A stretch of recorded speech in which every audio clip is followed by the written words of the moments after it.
Julien Kermayer, je suis référent technique en hydrogéologie chez Arcatis en infra. Et je vais vous parler de notre retour d'expérience, ce qu'on peut dire sur tout ce qui est la caractérisation de site, les reconnaissances pour avoir des données qui sont fiables et solides, auxquelles on peut avoir confiance avant de partir dans des dimensionnements et tous les calculs, ce qu'on a vu là et ce qu'on peut faire après, que ce soit en dimensionnement des structures, etc. Donc tout d'abord, une introduction globale sur les besoins hydrogéologiques pour un projet d'aménagement. Alors on va parler principalement des projets qui ont une composante souterraine, parce que ce qui est au-dessus du sol, bon, il y a moins besoin de rabattement de nappe. Donc on a besoin de définir d'abord un contexte hydrogéologique et son fonctionnement, les interactions des différents aquifères, la notion de limite, les recharges par la pluie, tout ce qui est drainage, les interactions avec le milieu hydrographique. On a besoin de niveau d'eau pour le dimensionnement, notamment le dimensionnement des soutènements, que ce soit des soutènements provisoires ou définitifs. Et après, quand il y a besoin d'un dispositif de rabattement de nappe, on aura besoin de paramètres hydrodynamiques, donc perméabilité, coefficient d'emmagasinement, mais également de limites. Donc je vais vous présenter assez rapidement l'exposé. D'abord, les enjeux pour les donneurs d'ordre publics et privés, puisque finalement, les reconnaissances, c'est du temps, c'est de l'argent, et il est nécessaire de les optimiser. Et surtout, à mon sens, il est nécessaire de ne pas faire de choses inutiles ou qui sont perdues d'avance. C'est mon premier point. Après, on va détailler les besoins principaux pour un projet type complètement, imaginaire, mais avec une composante souterraine. Après, je vais aborder les différentes grandeurs qu'on peut mesurer, les appareillages qu'on peut mettre en œuvre, les méthodes, avec quelques exemples de choses que j'ai vues, qui marchent moins bien que d'autres. Encore une fois, c'est juste un retour d'expérience, c'est pas pour dire que tel ou tel travaille mal, c'est juste sensibiliser les gens à des choses qui sont finalement relativement simples, à des appareillages qui sont assez simples et qui peuvent grandement fiabiliser les mesures que l'on fait. Donc d'abord sur les méthodes, après sur les ouvrages, notamment les ouvrages piézométriques. Enfin, les types d'essais disponibles pour avoir des perméabilités, à la fois en sondage en cours des campagnes de reconnaissance, et ce qu'on peut faire après, c'est-à-dire quand on revient, par exemple pour faire un pompage d'essai ou un slug test sur des ouvrages pérennes qui sont destinés à rester dans le temps. Les documents normatifs sur les reconnaissances, donc je parle pour la France, on a la AP 94-500 qui définit l'enchaînement des campagnes géotechniques, et donc l'hydrogéologie est vue comme une composante de la géotechnique. Et après, on a toutes les normes relatives à toutes les mesures, alors la piézométrie, les niveaux, la qualité, les essais hydrogéologiques avec la refonte des normes des essais avec la norme ISO 2282. Et qui est quelque chose de très important, la norme relative à la création et à l'abandon des puits et des piézomètres, qui est la X10 999, qui est malheureusement trop peu connue. En guise de guide de bonne pratique et de recommandation, en France, on a le guide AFTES GT24, et notamment son annexe 7 qui est dédié aux reconnaissances hydrogéologiques. Bon, c'est un peu différent parce qu'on est dans des projets qui sont clairement souterrains. On va parler d'abattage, on va parler de rameaux en méthode traditionnelle ou de choses comme ça, mais il y a quand même énormément de choses qui sont intéressantes. À l'étranger, je vais citer les travaux de Prien et du CIRIA qui définissent pareil des guides de bonne pratique sur tout ce qui est rabattement de nappe, mais de façon générale. Le dernier Prien, il doit faire 900 pages, donc il est beaucoup plus étoffé que ce qu'on a pu produire, mais ça n'enlève rien à la pertinence de ce qu'on a fait. Pour les donneurs d'ordre, comme je l'ai dit en introduction, les reconnaissances, c'est un problème de temps. Parce qu'il faut les prévoir, donc il y a une partie réglementaire, il y a une partie tout simplement la réalisation des essais, d'aller sur place, il y a un problème de maîtrise foncière, surtout dans les projets qui sont en milieu urbain, il faut prendre des arrêtés de voirie, il faut faire tout un tas de choses, il faut faire des déclarations de travaux, bref, c'est du temps, c'est de l'argent, c'est un problème, il faut essayer de tout faire, tout prévoir du premier coup et pas revenir en se disant tiens zut j'ai oublié quelque chose. Donc l'idée c'est d'optimiser les interventions. Parfois on a tendance à les surcharger. On a vu des choses comme par exemple des piézomètres qui sont posés directement dans les sondages précieux, sans réalisage, sans rien, bon, ou carrément des doublés de piézomètres posés dans un carotté. Bon, ça donne des résultats mitigés, on va dire, pour rester optimiste. Et pareil, les choix de prestataires. Bon, j'ai vu qu'il y avait des entreprises de sondage ici. Souvent, on a des critères qui sont exclusivement financiers. avec pour les majors du BTP des acheteurs qui jugent uniquement sur ces critères-là. Donc l'idée, c'est d'améliorer globalement la maîtrise et la pratique de l'hydrogéologie pour les entreprises qui font des sondages et qui font des essais, et de disposer de méthodes fiables pour définir les paramètres de dimensionnement. Les objectifs des reconnaissances hydrogéologiques, globalement, c'est assez la même chose que ceux des essais mécaniques. Il faut une maîtrise du volume d'investigation, du planning, reconnaître toute la zone d'influence. Alors, il faut peut-être aller un petit peu plus loin. Vous n'allez pas faire des pressios à 200 mètres des parois ou des soutènements. Là, quand on veut, par exemple, étudier l'effet barrage, il faut avoir une image un peu plus étendue du contexte hydrogéologique. Donc, il y a une exigence de qualité, à la fois in situ et labo. La pérennité des points de mesure, c'est peut-être quelque chose qu'on a moins dans les reconnaissances géotechniques, sauf quand on passe en phase travaux, quand il y a des inclinaux, tout un tas de choses. Mais là, les piézomètres, les CPI, c'est des choses qui sont, à mon sens, faites pour durer. Ça coûte de l'argent, on a mis d'efforts pour les faire. Il ne faut pas que ce soit bousillé au premier coup de pelle. Il faut que ce soit maintenu pendant toute la durée du chantier, au moins pour avoir un historique de référence. La traçabilité, c'est du même niveau. Et la facilité de reprendre les reconnaissances déjà effectuées dans les phases de reconnaissance ultérieures. Donc on arrive à un compromis global entre les objectifs à atteindre, le coût, les contraintes de site, réglementation, et puis mettons les arrêtés de voirie, les délais de réalisation. On essaye de faire un truc au mieux, alors c'est jamais parfait, hein, c'est comme tout le reste, mais d'arriver à quelque chose qui va être utile et qui va être fiable pour faire les dimensionnements.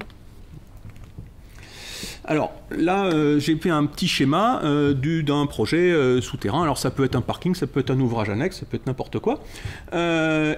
Finalement, le tableau qui permet de présenter les problématiques que se posent, par exemple, au niveau du dimensionnement, et les objectifs principaux des reconnaissances. Bon, le dimensionnement des soutènements, on va besoin de poussées d'eau sur les soutènements, on va définir des niveaux caractéristiques. Là, j'ai représenté 2 aquifères, le 1, le 2.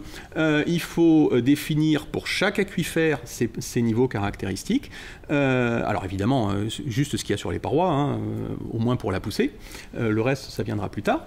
Donc avec des piézomètres sélectifs et des reconnaissances sélectives. Il y a peut-être des relations entre l'un et l'autre. Par exemple, quand on va pomper dans le premier, peut-être que ça va modifier le niveau du 2, ou inversement. Enfin, il y a des choses qui sont appréciées après. Après, on va penser à terrasser. Alors, on va se retrouver les pieds dans l'eau. Donc, on va mettre en place un drainage ou un rabattement nappe. Alors, est-ce qu'il sera externe, est-ce qu'il sera interne? Bref, on a besoin de la géométrie de l'aquifère, de la lithologie pour tous les problèmes d'érosion et d'entraînement de matériaux. Et donc, pour choisir les techniques de rabattement de nappe, on a besoin de niveaux caractéristiques, mais ça, normalement, on en a déjà parlé précédemment. Les paramètres hydrodynamiques pour le dimensionnement du rabattement de nappe et les limites hydrogéologiques.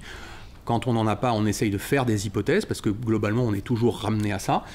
Mais c'est bien d'avoir les limites naturelles. Et après, la qualité des eaux, alors quand on a des problématiques particulières, que ce soit de la pollution, ou que ce soit également les risques de dissolution de gypse, avec le fait de faire venir des eaux claires qui vont grignoter petit à petit la matrice gypseuse. Ça, c'était pour les terrassements. Et quand on a des problématiques de stabilité, donc là j'ai choisi un soulèvement, par exemple avec l'aquifère numéro 2 qui est très en charge par rapport au reste.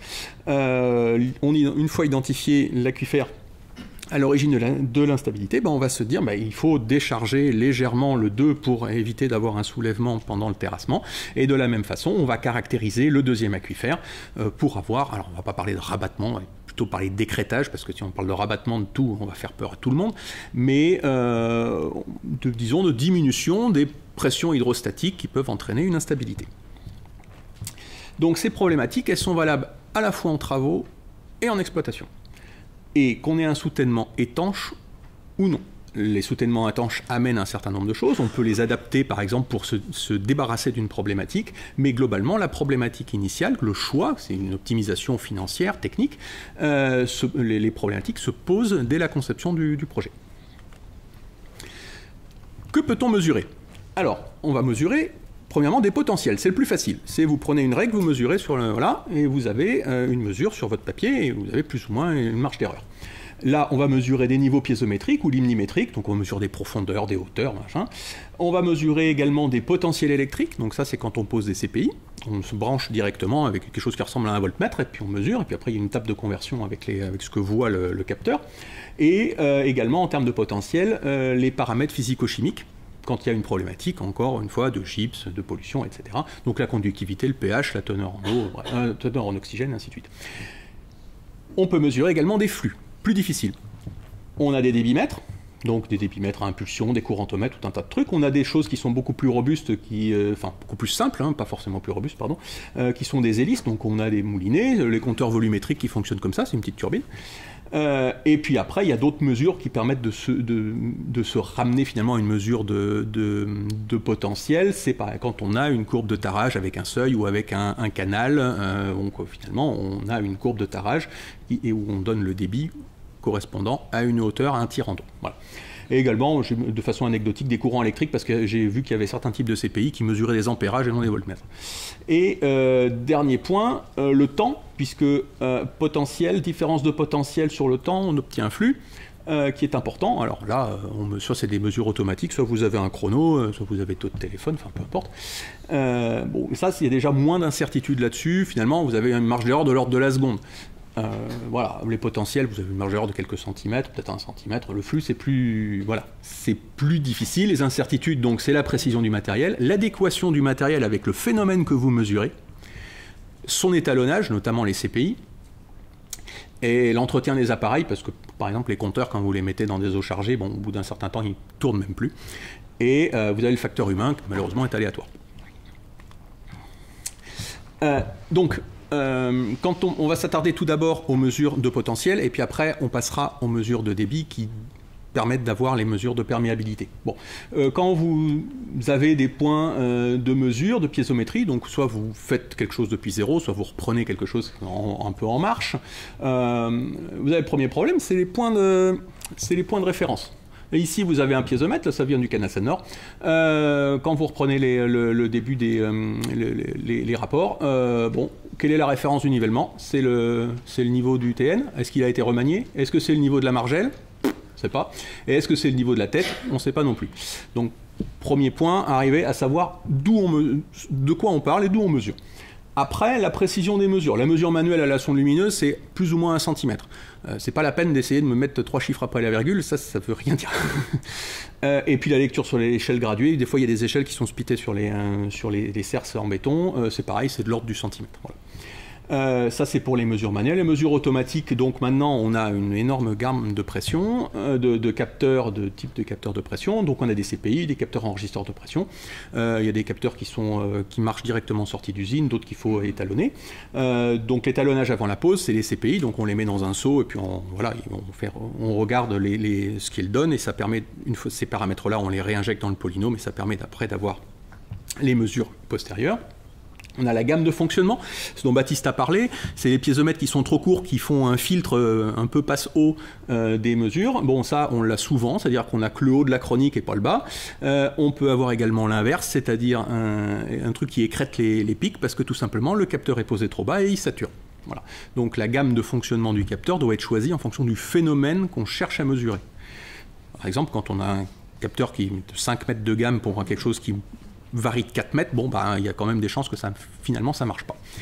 Il ne faut pas oublier que pour les capteurs de pression absolue non compensée, il faut installer un barreau. Donc l'imprécision du barreau va s'ajouter à celle du capteur et de mesure.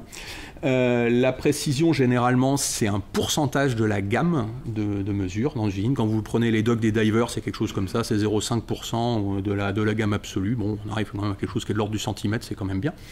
Et alors les facteurs secondaires qu'on oublie des fois, mais qui permettent d'expliquer certaines dérives ou certaines variations, mais par exemple l'effet de la température RO, notamment les barreaux, quand il fait trop froid, ça gèle.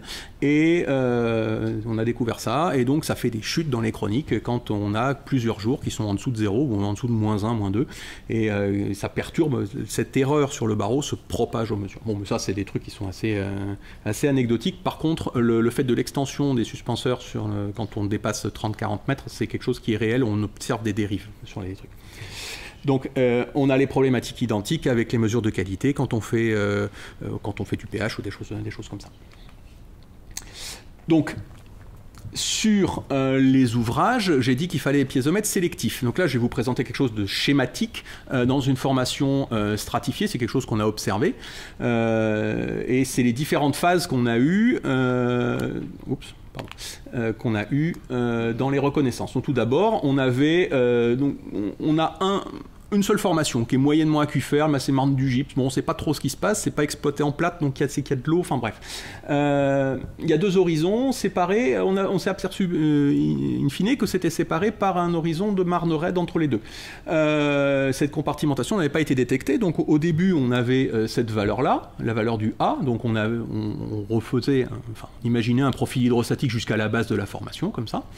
Puis après, on a eu des piézomètres B et C qui ont été posés. Alors c'était arrivé un peu comme ça. Donc on a eu ces trois types de niveaux. Et en fait, en reprenant les logs, on a identifié cette formation qui était un peu perméable, qui arrivait à faire une compartimentation. Parce qu'il ne faut pas oublier que le moteur premier de l'hydrogéologie, c'est la gravité, c'est-à-dire que l'eau descend. C'est l'infiltration. Donc ça traduit un phénomène d'infiltration. Donc on a un profil hydrostatique B qui est intermédiaire entre les deux, dont on ne peut pas vraiment tirer grand-chose, parce que finalement, on a des eaux de A et du 1 qui descendent dans le 2, mais ça dépend des perméabilités relatives, donc finalement, c'est pas très exploitable. Et le profil hydrostatique probable, il est donné à la dernière figure, c'est-à-dire qu'on a bien une compartimentation donc, entre A et C, avec un rattrapage ici, donc pareil, qui traduit l'infiltration, le fait que les eaux descendent en profondeur. Donc il faut imaginer que là, il va pleuvoir et que ici, ça va être drainé latéralement, alors par le réseau hydrographique ou par la mer, n'importe quoi. Et donc le B est un problème. Le B est un problème parce qu'il donne quelque chose qui n'est pas bon, déjà. En plus, il perturbe le phénomène. C'est un des exemples où la mesure perturbe le phénomène, c'est-à-dire qu'il va entraîner des eaux du niveau 1 en direction du niveau 2. Donc on a décidé de le détruire par surforage et puis injection de coulis par le fond pour se débarrasser de ces effets, disons, nocifs. Quand on récupère, donc j'en ai un petit peu parlé, un réseau piézométrique, on prend une étude en marche, un changement de prestataire dans une AMO, quelque chose comme ça, bref, quand on arrive en maîtrise d'œuvre, on a tout ce qui a été fait en première reconnaissance, on arrive, et donc on commence par collecter l'existant, donc voilà, les rapports de sondage, les mesures piézométriques antérieures, on vérifie, comme je l'ai dit, les nivellements, voilà, mais il y a une deuxième incertitude, c'est les mesures piézométriques, à partir d'où ont-elles été faites? Généralement, elles sont faites à partir de là. Mais des fois, l'opérateur ou le bureau d'études compense par la hauteur. Alors, est-ce que c'est la hauteur ici du tubage, la margelle, les deux ensemble, l'un des deux? Bonne question. Là, ce truc-là, ça fait à peu près 1,10 m de haut. Bon, il ne faut pas espérer. On essaye de recoller le truc, mais il y a des fois, des choses qu'on n'arrive pas à faire. Mais c'est un travail qui est à faire de tout normaliser pour avoir des mesures qui sont représentatives dans le temps et dans l'espace et que les nouvelles mesures viennent s'ajouter à l'existant pour reconstituer des chroniques et éviter de perdre plusieurs années antérieures de suivi piézométrique qui peuvent quand même présenter un certain intérêt pour les dimensionnements. Ensuite, les nouveaux points de mesure, théoriquement, c'est plus facile, puisque on impose des normes, ici, surtout les méthodes, et principalement les diamètres également, puisqu'il faut avoir la place de faire une cimentation, de mettre un massif filtrant. Au cours de la foration, donc nous on préconise de relever les niveaux le matin à la prise de poste, parce que généralement, ça a eu le temps de réfléchir pendant la nuit, c'est vaguement stabilisé, donc c'est quand même c'est pas extrêmement précis, mais ça donne quand même une idée du diagramme hydrostatique au fil de la foration. Alors, si vous faites tout en un jour, évidemment, ça sert à rien. Après, on essaye de définir l'équipement piézométrique après la lithologie locale, pour essayer d'éviter le problème qu'on a avec les masses aimantes du gypse, mais avec d'autres formations, c'est-à-dire des trucs qui sont indurés, mais finalement, c'est pas beaucoup plus induré qu'ailleurs, mais on se rend compte qu'on le retrouve partout et que ça doit donner une compartimentation. Quelque chose qui est souvent un peu passé sous silence, c'est le développement des piézomètres et des puits avant la mise en service. C'est une première estimation de productivité, pareil, même si c'est grossier, mais au moins c'est toujours utile pour arriver à dimensionner la suite des reconnaissances. Et quelque chose qui est un peu ma marotte personnelle, c'est un système de numérotation unique pour tous les piézomètres et les sondages des reconnaissances, pour éviter de se retrouver avec des 1, 1.2, 1.3, 1.1 bis, etc. Donc avoir une table de correspondance, une consolidation des reconnaissances et quelque chose qui soit facile à exploiter. Je prends comme exemple ce qui a été fait sur le Grand Paris avec un numéro unique pour chaque sondage et franchement c'est très très bien. Alors d'accord, on ne sait pas exactement où les trucs se trouvent de tête, alors il y a d'autres gens qui font des systèmes de numérotation à partir des PK, machin, mais de toute façon, vu le volume de sondage, vous êtes quasiment obligé d'avoir un outil informatique, donc vous allez les trouver très très rapidement, vos sondages. On va passer à présent, après avoir vu les mesures piézométriques, on va passer aux essais de perméabilité, donc qui combinent à la fois mesure de niveau et mesure de débit. Donc après, on va pouvoir passer aux mesures de débit. Alors, la Rolls, c'est évidemment les pompages d'essai. Donc, pompage ou injection à débit constant, puisque les équations sont symétriques, mais généralement on le fait en pompage. Mais des fois, par exemple, quand on veut dimensionner les puits de réinjection, on le fait en injection, bref. Et ça nous donne une perméabilité en grand, ça nous donne un coefficient d'emmagasinement, c'est-à-dire la possibilité de faire des calculs en régime transitoire. On peut retrouver le coefficient d'emmagasinement à partir d'autres grandeurs, mais globalement, c'est la méthode la meilleure méthode pour le déterminer. On a une identification des limites qu'on ne retrouve pas avec les autres essais, leur nature et leur position. Alors, avec un certain nombre d'incertitudes évidemment, mais globalement on arrive à faire quelque chose. Et un truc intéressant, on peut estimer une perméabilité verticale, puisque jusqu'à présent on parle de perméabilité horizontale. Perméabilité verticale, si vous avez un système d'aquifères superposé, bon les hydrogéologues connaissent ça, c'est caractériser la drainance. On peut remonter à une perméabilité verticale d'une formation peu perméable qui sépare deux aquifères. Là aussi on peut, à partir d'hypothèses, se dire que le dimensionnement il prend en compte un certain nombre de facteurs de sécurité et qu'on n'en a pas besoin, mais bon, c'est quand même quelque chose d'intéressant. Donc ça, c'est principalement pour dimensionner des dispositifs de rabattement de nappe. Après, on a les essais en sondage. Donc pompage injection à débit constant, c'est l'ancien Lefranc. Hein. On obtient une perméabilité horizontale, d'une formation peu perméable à perméable, et donc ça c'est très bien pour dimensionner. Alors sur des petits rabattements de nappe, typiquement voilà, un poste descendu par ravage ou un truc comme ça, ou un drainage dans une fouille. Quand la perméabilité est un peu plus faible, on passe à des essais où on suit la récupération. Donc là, c'est juste un cas particulier du Lefranc. Là, on a un débit constant qui est non nul. Là, on a un débit constant qui est nul. Et donc, on regarde comment la flotte remonte. Et avec des régressions assez simples, on arrive à donner des valeurs de perméabilité. Donc, pareil, c'est assez local. C'est autour de 1 mètre. On ne sait pas exactement estimer le volume élémentaire représentatif. Alors, sur l'essai de pompage, il va être assez grand. Bon, on ne sait pas trop. Mais disons que c'est assez local. C'est de l'ordre de 1 à 2 mètres, peut-être. Voilà, comme ça. Sur des formations peu perméables, donc comme je disais, qui séparent entre deux aquifères, soit des passées locales sableuses dans une argile, voilà, on peut faire ça, ou un massif plus ou moins rocheux, par exemple pour faire des excavations en méthode traditionnelle, comme vous allez faire des rameaux, des cross-passages, ou également la contrôle de qualité, alors des injections, Maxime nous en parlera tout à l'heure, ou des massifs de jet grouting, des choses comme ça. On peut faire des contrôles qualité avec ce type d'essai. Et on peut faire ça également avec des injections sous pression, Lujon, qui finalement dérive un petit peu de ce truc-là, puisque on regarde, on a toujours un facteur de forme de cavité, on regarde comment l'eau s'infiltre sous une pression donnée, sauf que là, on met une pompe derrière pour pousser, alors que là, c'est juste la gravité. Et enfin, les essais en labo, alors je les ai mentionnés parce que ça existe. Bon, vous avez le dos du perméamètre. Bon, c'est peu utile pour dimensionner un rabattement de nappe, à mon avis. Maintenant, peut-être que les gens ne sont pas d'accord. Donc, on va passer aux mesures de débit. Donc, on va évacuer rapidement les émissions de seuil, Venturi. Bon, c'est peu utilisé dans les reconnaissances en sondage. Mais bon, ça existe pour les eaux de surface ou pour mesurer l'eau qui va, par exemple, sortir d'un pompage d'essai ou quelque chose comme ça. La première méthode la plus simple, c'est le chronométrage du remplissage d'un récipient gradué. Alors un seau, un fût de 200 litres, quelque chose comme ça. Bref, voilà, c'est quelque chose qui marche tout à fait. Du moment que c'est suffisamment grand, la mesure du volume et la mesure du temps est suffisamment longue pour arriver à lisser les incertitudes, on arrive à quelque chose qui n'est pas trop mal. Et ce qui est très utilisé, c'est les débitmètres ou un chrono plus un compteur. Donc là, pareil, il faut qu'il y ait une gamme de fonctionnement qui corresponde à ce qu'on cherche à mesurer. Donc à côté, vous avez un petit compteur qui avait été installé sur un montage là, et sur la fiche produit du compteur, vous avez la courbe d'erreur, donc en pourcent ici là sur le côté, donc plus ou moins 5%, et vous avez les débits de déclenchement, la phase de transition, et puis après les débits de fonctionnement.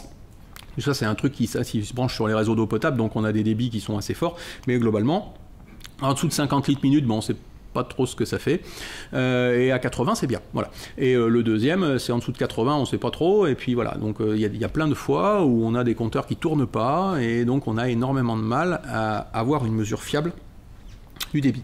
Et un des problèmes de ces compteurs, c'est que des fois, ils sont pas montés conformément aux consignes des fabricants. Et par exemple, celui-là, il faut qu'il soit toujours en eau. Je sais pas où est le pointeur, il est là. Donc ici, là, vu qu'il y a une sortie à l'air libre, ben, ça ne marche pas, puisqu'il faudrait qu'il soit monté avant la vanne. Voilà. Alors que dans la fiche produit, impératif que la tuyauterie soit constamment en eau. Et donc là, une source importante d'erreur d'appréciation des volumes par cet appareillage. Bon, après, ça peut s'automatiser. Il y en a qui ont des trucs qui permettent de lire, il y en a qui enregistrent directement les valeurs. Bref, les mesures de flux sont quand même beaucoup plus incertaines que des mesures de potentiel.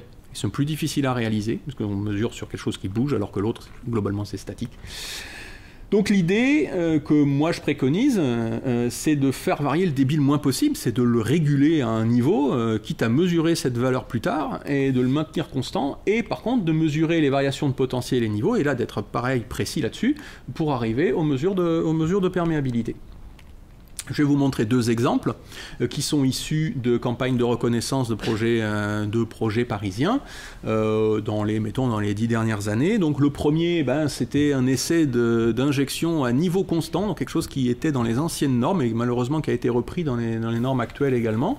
C'est-à-dire que l'opérateur se débrouille pour essayer de maintenir un niveau constant dans le sondage pendant l'essai. Sauf que finalement, en fait, l'idée c'est d'essayer de forcer l'obtention d'un régime permanent. Sauf que ça marche pas.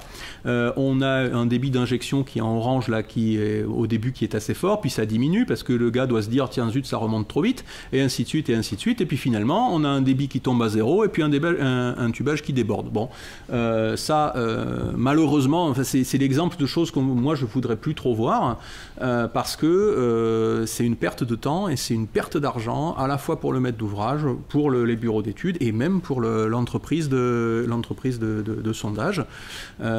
C'est pas exploitable. Alors ça a été exploité n'importe comment. Enfin, voilà, bon sens. Hein. Non, peut-être qu'on peut avoir un avis différent, mais pour moi c'est pas quelque chose de fiable. Mais bon, ça c'était sur la procédure qui à mon sens n'est plus adaptée. La deuxième, c'est une variation involontaire du débit. Alors là, dans le deuxième cas, le protocole est nickel, il n'y a pas de problème, l'opérateur ne touche plus au débit une fois qu'il l'a défini, sauf que il varie tout seul.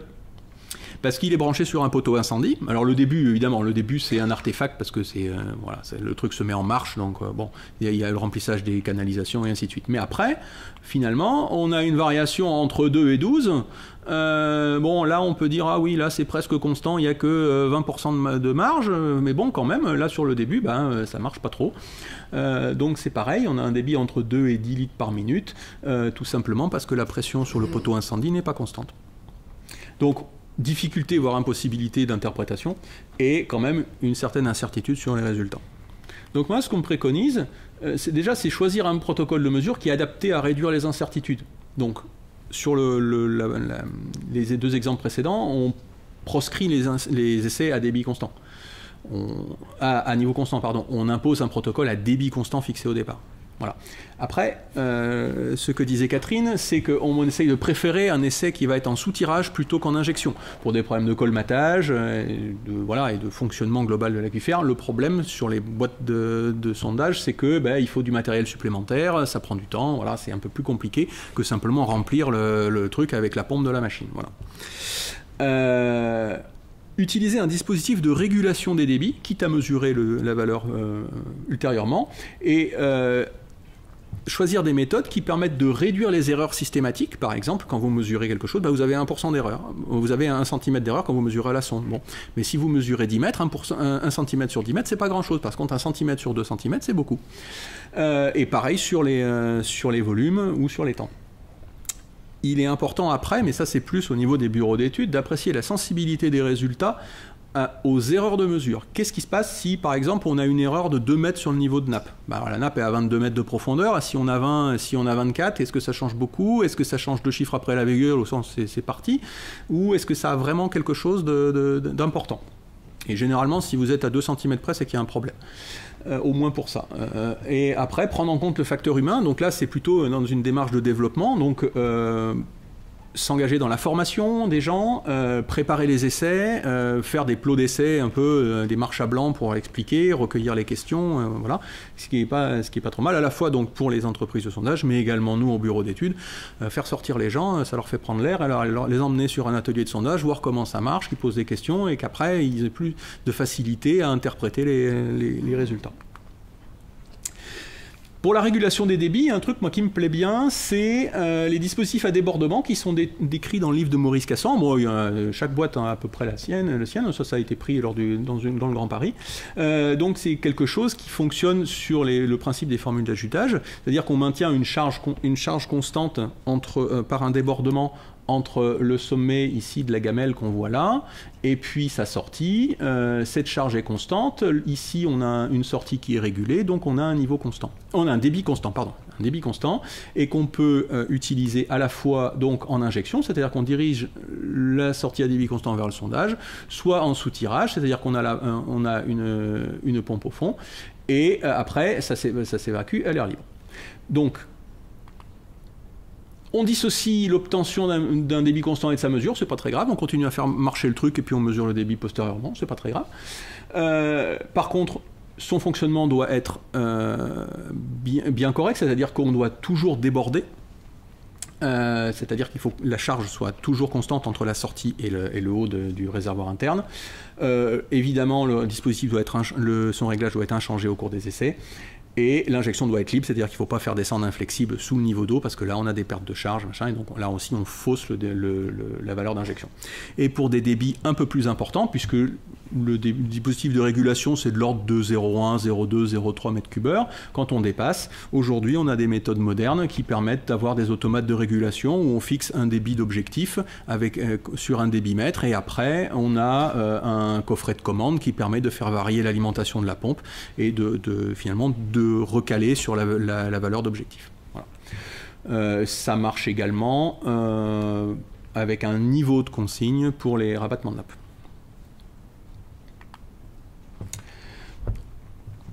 Donc maintenant on va passer, une fois qu'on a vu les essais dans les sondages donc en cours de foration, maintenant on va passer aux essais sur les ouvrages pérennes, donc les mesures envisageables, donc le suivo piézométrique que j'ai déjà indiqué, les essais de pompage, les slug tests et puis tout ce qui est diagraphie, donc gamma ray, micromoulinet et puis même de la diagraphie géophysique. Donc les sources d'informations préalables pour essayer de préparer ces valeurs, ces reconnaissances qui viennent postérieurement sur des ouvrages qui existent, donc là il y a moins de contraintes, donc généralement c'est un matériel qui est un peu plus léger qu'une sondeuse, donc il y a les rapports de sondage et l'audit des ouvrages si antérieurs, et les rapports journaliers, si on vient de créer les ouvrages, sont peut-être plus facilement accessibles, la lithologie, donc ça j'en parle pas, les niveaux au cours de la foration, les arrivées d'eau et les pertes, alors parfois sont notés sur les logs, parfois sont pas reportés, sont que sur les rapports journaliers. Et une première estimation de la productivité lors du développement ou de la réception des puits et des piézomètres est toujours utile pour savoir si on peut après faire des essais de perméabilité dans ces ouvrages ou pas.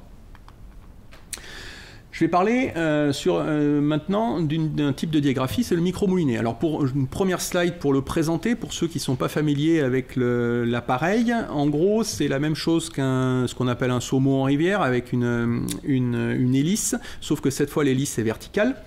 On a une hélice étalonnée ici, puis dans une cage pour éviter qu'elle se heurte au bord. Dans le saumon de rivière, le truc est plus libre. La vitesse de rotation est proportionnelle au flux, et l'axe est vertical. Donc on le descend ou on le fait remonter et on mesure à une cote donnée la vitesse de rotation de l'hélice. On l'enregistre, ça donne la vitesse verticale de l'eau dans le tubage à une cote donnée, Donc finalement, on enregistre un cumul. Donc c'est bien la notion de cumul qu'il faut retenir ici. Donc au repos, quand on le fait se balader, eh ben, on a le long des crépines, on a finalement la circulation naturelle des eaux. Par exemple, si on a une faible compartimentation et que si on a un compartiment qui alimente un autre, on voit un petit quelque chose. Voilà. Disons que c'est une espèce de bruit de fond qu'il faudra déduire après de la diagraphie. Et généralement, on le fait on l'utilise en pompage, c'est-à-dire qu'on fait passer le moulinet sous la pompe maintient un régime stabilisé, et le moulinet enregistre les arrivées d'eau, donc leur cote et leur contribution relative, et on peut arriver à une esquisse de zonation de la perméabilité. Donc ici vous avez un exemple qui est tiré pareil d'une reconnaissance du Grand Paris, donc c'est dans le calcaire grossier. Ici vous avez finalement des pentes 1 et 3 qui sont globalement les mêmes, c'est à peu près pareil, et puis au milieu vous avez une accélération subite sur 2 mètres, et donc c'est une veine d'alimentation, et c'est ce genre de choses qu'on met en évidence avec un micro-moulinet. Alors historiquement c'était pour placer les crépines qui coûtaient plus cher que le tubage aveugle au niveau des arrivées d'eau. Ça c'était utilisé premièrement pour le dimensionnement et l'équipement des puits. Aujourd'hui, en génie civil, on va s'en servir par exemple pour dimensionner les soutènements étanches, alors par exemple les fiches hydrauliques, qui permettent de couper les arrivées d'eau en phase travaux, ou réduire les arrivées d'eau. Et après, donc on essaie, quelques entreprises qui essayent de s'en servir pour des sujets un peu hors champ, par exemple l'identification des arrivées d'eau lors d'une excavation en méthode traditionnelle. Voilà. Pareil dans des formations rocheuses où globalement la masse de la roche est peu perméable, mais par contre on peut avoir des arrivées ponctuelles d'eau qui sont assez importantes. Bon, on a eu ça dans les chantiers qu'on traite. Donc l'entreprise a souhaité réaliser 2 diagraphies au micro-moulinet sur 2 piézomètres sur un site pour un ouvrage annexe. Bon, le problème c'est que sur site, le plus petit débit de la pompe arrive à vidanger le piézomètre, et puis bon, les pauvres opérateurs ont juste enregistré le niveau qui remonte, donc ça s'est transformé de force en un essai à charge variable. Et ça malheureusement, quand on regarde les fiches produits qui ont été données, c'était tout à fait prévisible, puisque là vous avez un extrait de la fiche produit, vitesse de démarrage 2 cm par seconde, donc en dessous de 2 cm par seconde ça tourne pas, ou si ça tourne c'est pas fiable. En combinant ça avec le diamètre du tubage, on a quelque chose de l'ordre de 6 litres par minute, ce qui n'est pas énorme, déjà il est quand même vachement précis, mais sauf que là les piézomètres ils étaient quand même dans des terrains qui sont beaucoup moins perméables, et puis quand même pour pouvoir discerner les valeurs sur une longueur de 10-15 mètres, bon il faudrait quand même qu'il y ait à peu près 10 fois ça, donc que le piézomètre il puisse sortir 60 litres minute, ou de l'ordre de 30 litres minute mettons, en régime stabilisé, c'est-à-dire sans le vider complètement. Donc il est nécessaire d'améliorer la connaissance finalement de la productivité au nettoyage par une estimation même simpliste des débits et des rabattements associés, pour éviter d'avoir des reconnaissances finalement qui ne servent à rien, et de choisir le matériel en fonction des débits et des vitesses attendues, même si là quand même un peu plus faible que ça me semble difficile.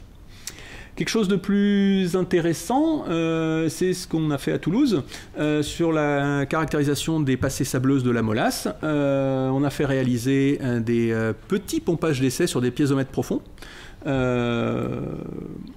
au niveau des ouvrages annexes et au niveau des stations. Donc c'est un pompage pendant 1 heure avec le dispositif de régulation des débits à peu près à 0,1 m3. Et on obtient, et suivi par capteur automatique, parce que, je vais dire après, c'est qu'avec les mesures manuelles, il y a trop d'incertitudes et on n'arrive pas à interpréter.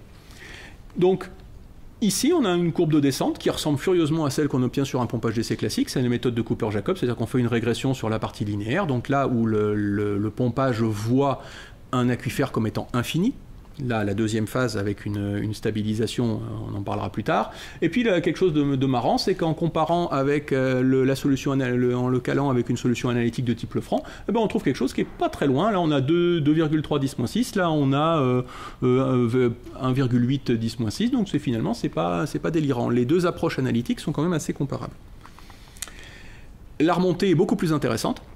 On a vraiment quelque chose qui fonctionne très bien, avec la même chose que sur les pompages d'essai. Une première phase de la remontée dans les temps courts, une deuxième dans la remontée dans les temps longs. des paramètres qui donnent une interprétation qui donne une bonne gamme de perméabilité, donc mettons entre 10-6 et 4-10-6, qui colle avec les 2-10-6 qu'on a obtenus à la descente, donc ça marche plutôt bien. Alors ça marche pas sur tous les piézomètres, il y en a qui sont dans des formations qui sont trop peu perméables, donc là on les interprète tout simplement comme quelque chose, une récupération. Mais là, ce que je voulais dire, c'est que le gain de précision sur les débits et les niveaux permettent d'exploiter ces essais, et que les formules théoriques restent valables même avec des débits qui sont faibles. On entend souvent, on ne verra jamais rien, les débits ne sont pas assez faibles. Avec une bonne instrumentation, on arrive quand même à tirer quelque chose de ces essais-là. Bon, les limites de l'approche, évidemment, c'est l'absence de piézomètre satellite à une distance raisonnable, qui ne permet pas d'identifier les limites ou d'estimer l'emmagasinement, mais quand même, on arrive à tirer quelque chose de l'existant, malgré des conditions qui sont un peu difficiles.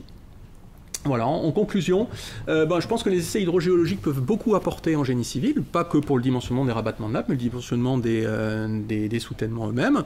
La problématique, à notre sens, elle doit être intégrée dès le début des études des reconnaissances, donc toutes les études d'infrastructure. Il y a une marge d'amélioration importante, et je pense que la formation a un grand rôle à jouer là-dedans, pour la qualité des mesures, et arriver aussi à donner une culture de l'incertitude, de savoir mesurer finalement ce qu'on ne sait pas, la gamme d'incertitudes de ces mesures, et arriver à en tirer des conséquences sur les paramètres qu'on tire. On fait beaucoup ça avec les modules géotechniques, on prend des gammes de valeurs, on arrive à en tirer des paramètres, mais on a une gamme d'incertitudes. Et donc les sources d'amélioration, comme je disais, formation, identification des bonnes problématiques, et surtout éviter les reconnaissances inutiles ou les causes perdues, parce qu'il y a des trucs, ça ne marchera pas, c'est pas la peine d'y aller, qui font perdre du temps et à mon sens de l'argent aux maîtres d'ouvrage. Je vous remercie.